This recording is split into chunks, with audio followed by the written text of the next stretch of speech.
this film is amazing because we really get to see these two women come together, and in order to move through their grief, they have to take care of one another, you know? And I think that's such a powerful message that will resonate with people at this exact moment, and hopefully will encourage them to find ways to connect.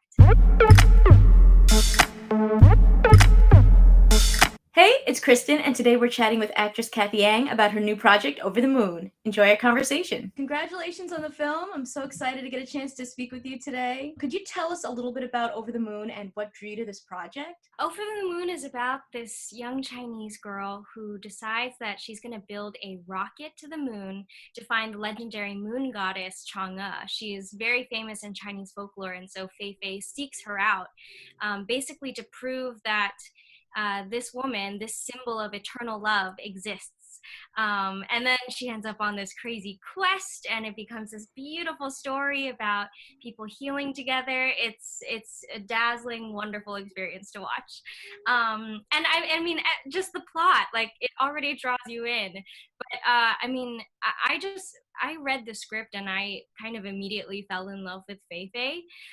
So I was sold immediately because I wanted to. I love that I get to tell this story about a girl who loves science and space exploration specifically, and she's such a determined, smart, creative problem solver, who's really just motivated by this extreme love that she has for her family. So I thought that the story was beautiful.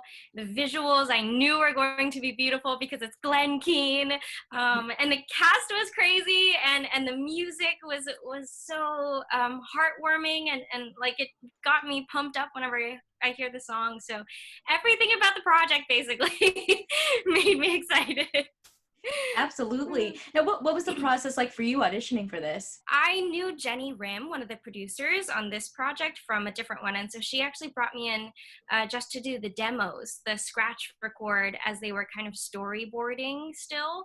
And we were trying to record the whole movie in the studio one day, and I think something happened that day where everyone felt like we clicked. I got to actually work with the creatives for the first time, and oh my gosh, I remember recording Rocket to the Moon that day, and stepping into the booth and being so nervous because everyone had like their phones out and was really like, I don't know, expectant.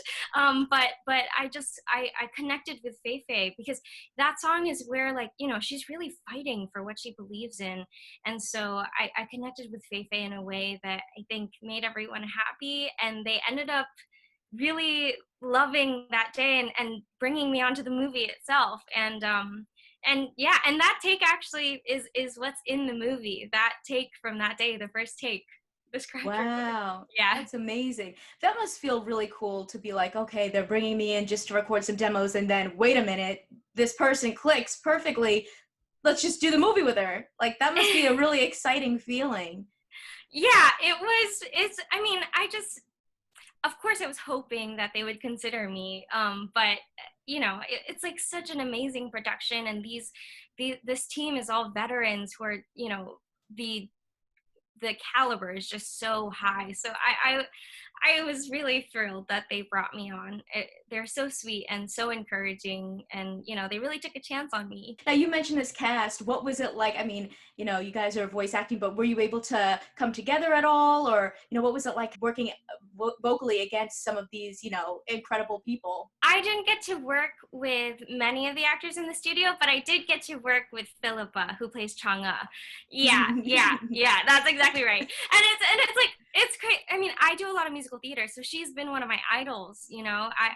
She inspires me to pursue art, and working with her is like a master class in acting. She is amazing, and she's born to play a goddess. And and like, honestly, it's like distracting because she's so good.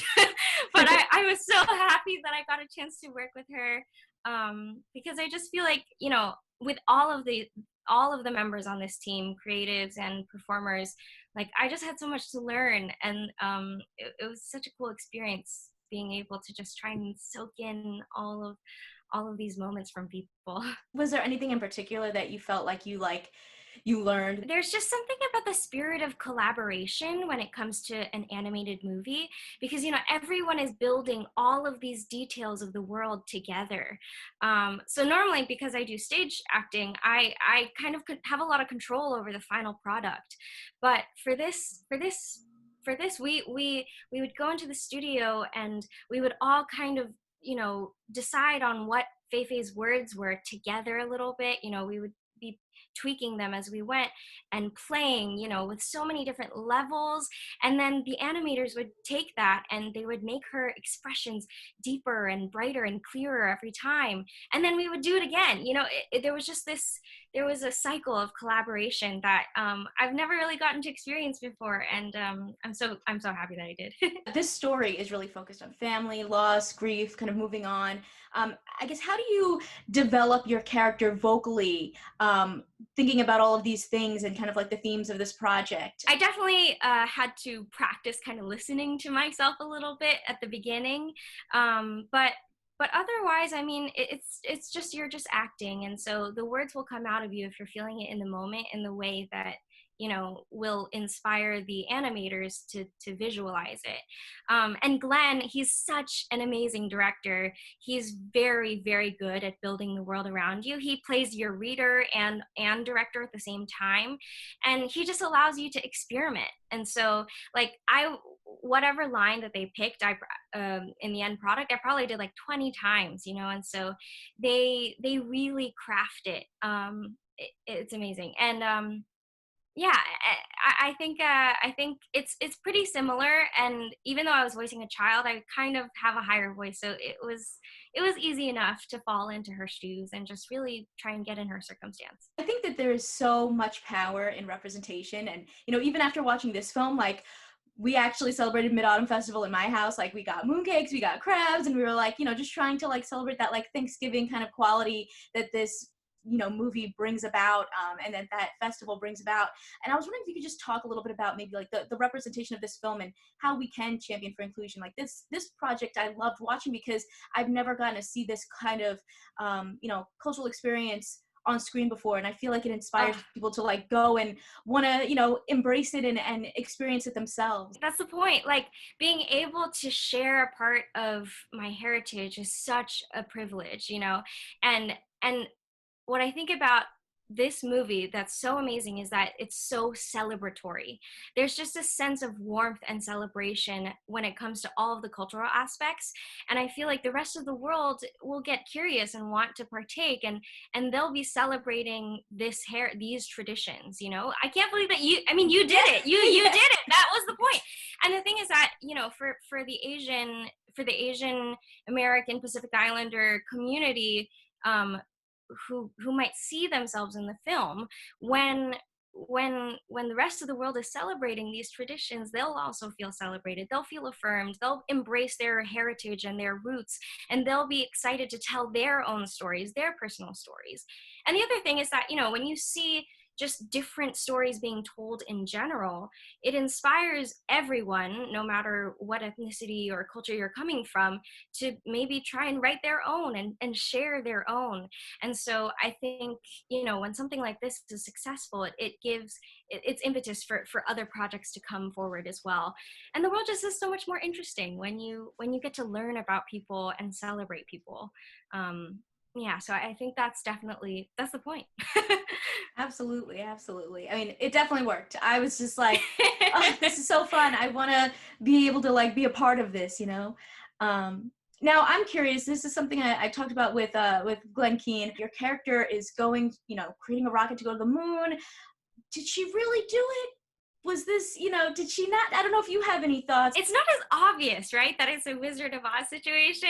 I feel like you can swing it either way, because she does end up kind of, really, really changing in that time. And somehow Chin also like ended up following her, and she brings him home, and Bungie's gone now. I mean, it's up for interpretation for sure. I like to think that it's real just because I think that's amazing. And obviously, I want to think it's real. And her dad was waiting for her for a long time. So She was gone somewhere. She was having some adventure. Is there anything else that you want to share about the film that maybe you haven't gotten a chance to talk about yet? I'm just really excited for the world, especially right now. You know, I think everyone during this time is experiencing some sort of loss and is longing for some connection. And I think that this film is amazing because we really get to see these two women come together, and in order to move through their grief, they have to take care of one another, you know? And I think that's such a powerful message that will resonate with people at this exact moment, and hopefully will encourage them to find ways to connect. You know, I think this story about family is so beautiful. And so I'm excited for everyone in the world to be able to see it and hopefully, you know, have it spark a little joy in their lives. If you like this one, you can check out more of my interviews right over here. See ya!